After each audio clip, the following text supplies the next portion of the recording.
မင်္ဂလာပါဒီတစ်ခါကျွန်တော်ပြောပြမယ်ပုံပြင်ကတော့ပုံနှစ်ပတ်တူးမာတာဘလူးမအကြောင်းပဲဖြစ်ပါတယ်အားလုံးပဲနားထောင်ပေးကြပါဦးတခါတုန်းကလူတွေကြောက်လန့်နေကြတဲ့ဘလူးမတစ်ယောက်ရှိတယ်သူမနာမည်ကပုံနှစ်ပတ်တူးမာတာဖြစ်တယ်ပုံနှစ်ပတ်တူးမာတာက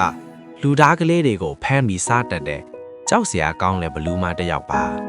ဒါပေမဲ့သူမမှာပုံနှစ်ပတ်ထုလို့ခေါ်တဲ့သားတစ်ယောက်ရှိတယ်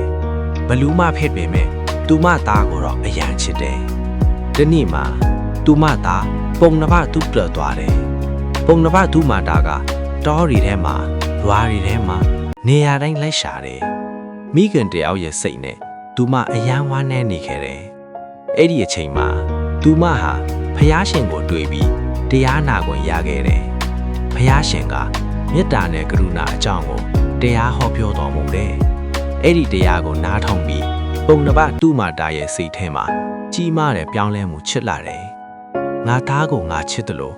အခြားမိခင်တွေကလည်းသူတို့ခရီးတွေကိုချစ်ကြမှာပဲဆိုတာကိုနားလည်သွားခဲ့တယ်အဲ့ဒီနေ့ကစပြီးပုံနှစ်ပတ်တူမာတာကလူသားတွေကိုမထိခိုက်တော့ဘူးမေတ္တာနဲ့ကောင်းမှုတွေလုပ်လာတယ်ဘလူးမတစ်ယောက်ဖြစ်လာခဲ့တယ်